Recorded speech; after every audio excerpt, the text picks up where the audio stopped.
Hi guys! Ali Follower nga pala at nandito tayo ngayon sa Camp Lilim para magsagawa ng unboxing. Gusto nyo malaman kung saan galing at ano ang ating i-unbox for today.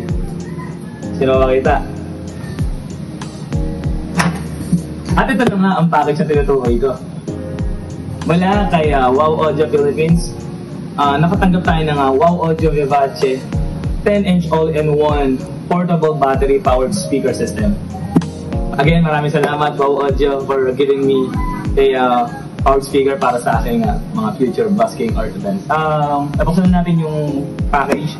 Ito na ngayon, pinaka dito, physical na itsura niya pag nakabox siya. So, ang ganda ng packaging guys.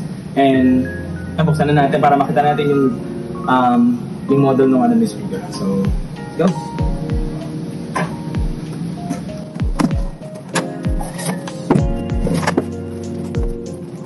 Ito na nga siya. So, makikita nyo, ito na yung speaker ng ito yung sasabi na lang. Ito yung product ng Wow Audio, which is a Vivace portable speaker. 10-inch lang siya, so medyo magaan siya. Kasama sa box is yung manual cable ng speaker.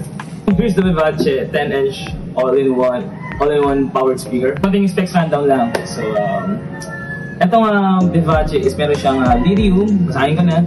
Meron siyang lithium-ion battery with 10 to 12 battery life. So, I mean yung oras na pwede mo siyang gamitin. So sa bilang busker na tumutugtog sa mga mall or kalsada, sobrang laking tulong niya dahil it can last long sa set na gagawin mo pag nag-basket ka sa labas. Meron pwede din siyang gamitin bilang USB.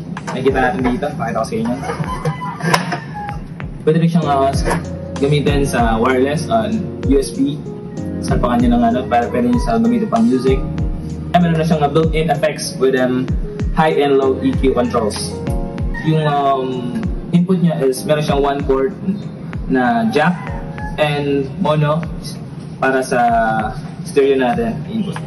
And 400 watts siya. Class D na amplifier. And ayun, sobrang portable din ito kaya pwede mo siyang bitbitin anytime, anywhere. And compact and lightweight siya. Again guys, this is Ali Follower and see you sa ating next video kung saan itetest ko tong Vivace speaker ng Wow Audio. And you can follow me also on Facebook, Instagram, and TikTok. So guys, stay tuned. Thank you.